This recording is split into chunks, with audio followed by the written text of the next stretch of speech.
وان پروژه امیزتر به کرته و بازار و گوتوبیج بکن لهرما کردستان میوانداری رزدار پیرا صدیق رهبر سامان آژان وزارت چاندنی و چافکانین آف تو خیراتی کاک فراس سپاس با آماده بونا و اف هجمارین ما بحث کردن هجمارین جوانه فرمینه تو مارکرینه چند زیاده ترن ج پیوستیان نافو اگر بحثی برهما بکنج برهمه هیکا بگره میلیارد 4 میلیارد در باز کردن مریج به همان آوایی چند زیاده تر ج پیوستیان نافخوا لگل جبیلی ویا کود چابو ناواراست و باشور عراقی بازار نوان نافچیان. بله. سپاس برزت. طبعا يما لبواري بيشاسازي بلورا لهريمي كردستان وكداتا كان وي جنابش خسترو قناغي كي باش ما امريوا يما غير براورديك بكين لقل 4 سالي بيش يستيا يما لهريمي كردستان 1535 بروجه مان هبو ويستا جماركه برزوتو 1935 بروجه جماري بروجي بلوري غوشت لكارغاكاني الي كيش بهماشيوا يعني زياده كي باش هم لجماري بروجه كان واهلهم لا طاقي برهمينا وزي برهمينا ولا هلكي خواردنا اما لهريمي كردستان 11 بروجه مان هبو لێستێک کە ژمارەکەی بەرز بۆتەوە بۆ 46 پرۆژە و زەی بەرهمێنان ڕۆژانە ئێمە 3000 کارتۆن ئینتاجی هەلکەمان هەبوو ئەمڕۆ ئینتاجی هەلکەی هەرێمی کوردستان 15000 کارتۆنە ئەمە لە کاتێکایە استقراری بازار وەزعی هەناردن بۆ خوار و ناوەڕاستی عێراق باردۆخێکی مستەقر نییە زۆرجار گرفت بۆ دروستەکرێ بۆ چوونی ئەم بەرهەمانە لەلایەکی ترەوە باسی پێویستی بکەین لە هەرێمی کوردستان ئەگەر باسی هێلکەمان کرد بۆی زیاتر لەسەری ڕاوەستی ئێمە لە هەرێمی کوردستانە ڕۆژانە تەنها 7000 کارتۆنمان پێویستە تاوان بە لێکدانەوەی جیاوازی لە بینی وەرزەکانە هەمومان نەزانین لە وەرزی هاوی ناخواست لەسەر هێلکە کەمە بێتەوە بەراورد بەوە لە زستانە بەرزە بێتەوە نەکۆکو بەکارهێنان وەکو هێلکە تەنانەت بابەتی شیرینی و کاری هەویرکاری ئەوانش بە تاکید هێلکا چێتە پێکاتی وەکو پێکاتێکی سەرێکی بەکاردێت ئێمە 7000 کارتۆنمان پێویستە بەڵام ئەمڕۆ 15000 کارتۆنمان وەکو ئینتاجی هێلکە یعنی ئەتوانین بڵێن نیوە زیاتری ئەو بەرهەمەی کە بەرهەمێنی نیوە چی لێ دێ طبعا ئەوی ناچێت بۆ عێراقیش هەندێک جار ئاستانگی هەیە وەک باست کرد هەندێک جار بەداخەوە کاتێک تەمان ئاستەنگی هەیە لە کاتێکە پێویستیشیان پێێتی ینی نەکە لێرەیە بەڕاستی کە حالی حەزر چوونە ئێستا لەم ڕۆژانەدا ئێستا بڕیاری تازە دەرچۆ بۆ سەرجەمی کارگە و ئەو بەرهەمانەی لەناو هەرێمی کوردستانە بێت تایەکی نۆ مۆڵەتە تۆمار بکرێن لە وەزارەتە معنیەکان مەسەن کارگەیکی چپسی هەیە کابرایان کارگەیکی تری هەیە بە هەمان شتە بەنسبەت پرۆژە کشتتوکاڵەکانە بێت لە وەزارەتی کشتتوکاڵی عێراق تۆمار بکرێنەوە ئەمیش وەکو ڕێکارێکە بۆی کە حقت زۆر جاریانی ئەمە لە ماوەی 4 ساڵەیە بە تایبەت بابەتی پەلەوەر ناوە حکوومەتی عێراق بە هەر جارە بە قەرارێک و هەر جارە و بە میکانیزم ئەو بڕیارە کاک فیراسڕاگیرا بوو یەکی ئەیلول ئەم ڕاگرتنە نەبوو تا هەوکار کە ڕاگرتنەکەی مریشک و هێلکەکانیش هەناردەی بازاڕەکان بکرێن یان ئەوە ئاسایی دەڕوا جارێت تا سەری ماک بەڵێ ئەمە دەتوانین بڵێن ئەمە نییە ئێمە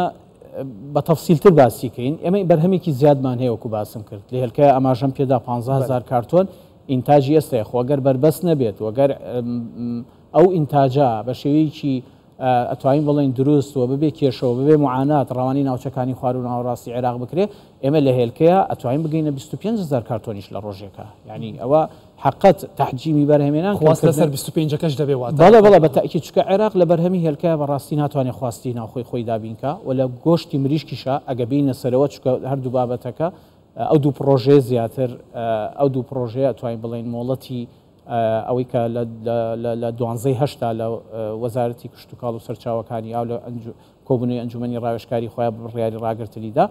لە پەلەوەری گۆشتا ئێمە توانای بەرهەمێنانی 265000 تەنمان هەیە لە کاتێکە هەرێمی کوردستان ئەمە ساڵانە تەبعاً پێویستی بە 147000 تەنە لە گۆشتی مریشک طبعاً بە بەردەوامی ئەو بەرهەمانی کە زیادن چ لە گۆشت لە مریشک لە گۆشتی مریشک و لە هێلکە و لە تەنانەت بەرهەمی ئالیکی کارگەکانی ئالیکی هەرێمی کوردستان ڕەوانی ناوچەکانی خوار و ناوەڕاستی عێراقەکرێ بەحقت لەم 4 ساڵەیەوە ئاماژەم پێدا کێشە دروستکرا معانات بۆ چوونی ئەم بەرهەمانە دروستکرا هەر جارە لە ژێر ناوێک هەر جارە لە ژێر پێدانوای ئەو بیانوە لە شوێنی خۆدانیانیشتانگرتن بە تاکید ئەوە ئێستادافی بنیەی تحتی هەرێمی کوردستان لە هەمان کاتدا پێویستیان پێ ئەوە سەیرەکە لەوەیدا کاک فیراس بەڵێ بازاڕەکانی عێراق پێویستی پێێتی بزانە دوو ئیشکال هەیە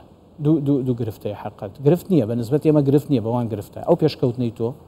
باشە ئەو تەتەوری تۆ لە سەرجەم سێکتەرەکانە و ئەو بەرنامەی کە ئێمە هەستی پێکەین وەکو کادرێکی فەنی کادرێکی سیاسی نیم بەڵام وەختێک کە لیژنەکانی ئەوان دەهاتن بۆ بینینی پرۆژەکانی ئێمە و کاتێک بەرهەمێکیان قەدەغا کرد من وەکو فەنیەک هەرچی تەبریراتی فەنی هەبوو پێمانەدان هەرچی شتێک داوایانە کرد پێمانەدان لەوە تێگەیشتم ئەمە بابەتێکی سیاسیە یعنی لەناو تا چیان بەرامبەر تۆ کردووە لەمەشا لەکوێ پێشکەوتویت تەنانەت لە ماوەکانی تعاملی ئەو لیژنەتان بین بەڵێ هەرچی خاڵێکیان داوا کرد دڵنیانی لە بەرهەمەکە باشە بە سەرچاو وەرن سیکەن مەراحلی ئینتاجیانە بینی هەتا من لە زۆر شوێنی تریش باسم کردو جارێکیان گرفتمان لە گواستنەوەی مریشک بوو حقت هاتن بۆی ئینتاجی ئێمە ببین ئێمە شتمان ئالیکێکی باش بەرهەمەهێنین خۆ ئالیکەشە دەچێتە خواردنەوە ڕاستی عێراق نەوەڵە بە هەر لە سەر ڕێی خۆبان ئەوانەشیان پیشان دەین گرفتیان لەسەر ئالیک نەبوو کە چوونەوە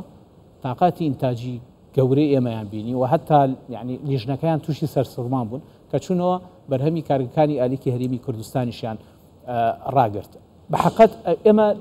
ناڵێم لەو ماوەیە گەشتمە قەناعەتێکە ما بابەتێکی سیاسیە لەکوێ لە چی سێکتەرێکە لە چی بوارێکە پێشکەوتیت دێت ئێستێدافی ئەو بوارەکە لە هەرێمی کوردستانە لایەکی ترەوە دەیەوێت ئینتیعاشێک بە مەشاریعی خۆی بدا لە سنووری خۆی فناشتوانێ خۆم و خۆتت لەگەڵا بکە لە بەرەوە دروشمیەوەی هەڵگرتوکە عێراق یەک وڵاتە و ناکرێت تعاملی دەوڵەتێک لەگەڵ هەرێمی کوردستانە بکە فبۆیە دێت تحجیمی ئینتاجی تۆکە بە نەوعێ لە نەوعەکان ڕێگریە کات بۆی بتوانێت لە لایەکی ترەوە هەم ئامانجە سەرەکیەکەی خۆی کە لێدانە لە اقتصاد و ئابووری وڵات لە لایەکی ترەوە بتوانێت پەرە بە پرۆژەکانی خۆی بدا بۆ لەبەر ئەوەی بوونی ئینتاجی تۆ لە بازاڕەکانی ئەوانە ناوێکی کوردی لەسەر بەرهەمێکی ناو بە فرگرێک لە خوارو ناوەڕاستی عێراق کافیە بۆی کە هاوڵاتیەکە کاتێک سەری بە فرگرەکە کاتەوە مریشکی بەرهەمی هەرێمی کوردستان بکڕێ نەک ئەو مریشکە و ئینتاجی لەلایەن خۆیانەوە بەرهەم دێ ئەمە طبعاً بە معاشرە دروست بووە باشە کاک فیراس کەواتە لەم حاڵەدا و لەوەی کە ئێمە چاڕوانی سەری مانگین تومارکردنی ئەم پروژانشین لە کێلەکی پروژەکانی دیکە و کارگەکانی دیکە هەرێمی کوردستان ئەم کارتە لەگەڵ عێراق بەرەو کوێ دەچێتن ئایندەی چۆن دەبینن ڕێی دیکەی پێویستە باسی هەناردەکردن بوو دەرەوە دەکرا هەندێک جار بەلەوەر و هێک و گوشت و بەگشتی بەڵێ طبعا بەرمە بنای ئێمە لەبەر ئینتاجێکی زۆرمان هەیە و اعتمادمان لەسەر بازاڕەکانی خوار و ناوەڕاستی عێراقە جاری هەنگاوی یەکەم ئێمە لەبەر ئیکتیفای زیاتیمان هەیە و زیادەمان هەیە لەم بەرهەمانە جاری هەنگاوی یەکەم مۆڵەتدانمان بەم پرۆژانە ڕاگرت حقات ئەمە طبعا سەبەبی ڕئیسی تەنها ئەو ڕێگریانە نییە بەڵام ئەتوانین ئەمە نسبەیەکی زۆری بدەینێ ینی هۆکارە ئەساسی و هەرە ڕئیسیەکە ئەمەیە بەڵام هۆکاری دیکەشەیە مانوێ قتاعی دەواجن ڕێکخینەوە ئێمە تقریبا حدودی 50 مۆڵەتی سەرەتاییمان داوە بە هێلکەی خواردن ئەمانش لە داهاتوو دێنە سەر پرۆژەکان و تقریبا 170 پرۆژەی پەلەوەری گۆشت مۆڵەتی سەرەتاییان وەرگرتووە ئەمانە لەگەڵ ئەم بڕیارە دەتوانن ئەمانە ئەتوانن بەڵێ مۆڵەتی سەرەتاییان وەرگرتووە تەمان ئەمانش دێنە سەر تاقات و ئەوەی خۆمان فمەجموعەی پرۆژەشمان هەیە کۆنن یعنی ئەم فترەی ڕاگرتنە هەوڵە دەین قتاعەکە ڕێکخینەوە هەوڵە دین ئەو پرۆژانەی کە کۆنن و لە ڕابردووە دروستکراون و بە پێی سیستەمی کارکردیان بە پێی واقع حاڵی ئێستا و بەو تەکنۆلۆژیایی ئێستا نیە ئەوانش نۆژەنکردنەوەیان بۆ بکرێت و بە میکانیزمێکی جیاواز و پرۆژەیەک بۆ ڕێخستنی پەلەوەری گۆشت لەو ماوەیکە و حتا هێلکەش بینەوە و بیرشمان نەچێت بە تەکید بیرمان لەوە کردوێتەوە کە لە ناوخۆی خۆمانە بازارێک بۆ بەرهەمەکانی خۆمان بدۆزینەوە لە ناوخۆی خۆمان مەبەستم ئەوەیە کە وەزارەتەکانی پێشمەرگە وەزارەتی تەندروستی وەزارەتەکانی وانی چێشتخانەیان هەیە لە ئەنجومەنی وەزیرانەوە بڕیارێک دراوە نووسرا و ئاڕاستی ئەم وەزارەتانە کراوە کە بەرهەمی ناوخۆ وەرگرن و لەلایەکی تریشەوە هەوڵ هەیە بتوانین بازارێک لە دەوری بازارەکانی عێراق بۆ بەرهەمەکانی خۆمان بکەین بڕیاری ڕاگررتنی دامەزراندنی پرۆژەی نوێیان فراوانکردنیان باوەڕ ناکەم کاریگەری لەسەر نرخەکان دروست بکات لە ناوخۆ کاتێک کە بەرهەمەکە زۆر زیاتر بێ لە پێویستی ناوخۆ بەڵام لە هەمان کات دەندێک جار باس لەوە دەکرێت کە هەندێک خەڵک هەیە دەڵێن نرخەکان بەدڵیان نین زیادبوونەکەی لەسەر نرخی ئەوی کە تێدا خەرج کراوە بوون ئەگەر باسی گوشتی مریش بکەین زۆر زیاترە ئەمە بۆچی ڕوودەدا لە کاتێکدا گوشتی مریش زۆر زیاتر لەوەی کە پێویستمان پێێتی لەو حاڵەتە چکە دەبێت دابازێ وایە ڕاستە خۆی هەتا ئەو لە حزەیە ببوورە باسی ئالیکیشت کردووە ئەمەش زیاد بووە کە زۆر جار هۆکارەکەی دەگەڕێنەوە بۆ بەرزبوونەوەی نرخی ئالیک یان کەمبوونی یان هاوردەکردن بڵێ ئەگە بە شێوەیەکی دروست لێکی دەینەوە ینی نینەوە لێک دەینەوە ئەو هەڵبەزین و دابەزینە لە نرخە بەڵام نرخی مریشک وەرگین لە معدلی ساڵێکە لە هەرێمی کوردستانە بە معدلی مریشک نەگەشتوتە تەجاوزی 3200 دیناری نەکردو لە هەرێمی کوردستانە کە ئەم پارەیە گەر وەرگری بێ بەراوردیکەی ئێمە هەموو بیرمان دێ مەسەن ساڵەکانی 2009 و 11 و 12 پێش پەتای ڤایرۆسی کۆرۆنا طبعا تەکالیفی ئینتاژ لە مستەوای دنیایە لە هەموو سێکتەرەکانە نزم بوو ینی لە سێکتەری مەسەرەن نەوت و گازە سێکتەرەکانی دیکەیە فدوای کۆرۆنا دنیایەکی دیکە و جەنابتان کەسێکی ئابووری ناسن و دەزانن و ینی لە بوارەکەی ئیشەکەن و تەطەلوعتان هەیەەوە بوارێکی دیکە هات تەکالیفی ئینتاژ لە هەموو مستەوای دنیا بەرز بووە ئێمە العلم لە هەرێمی کوردستانە ئەو مریشکەی کە ئەگە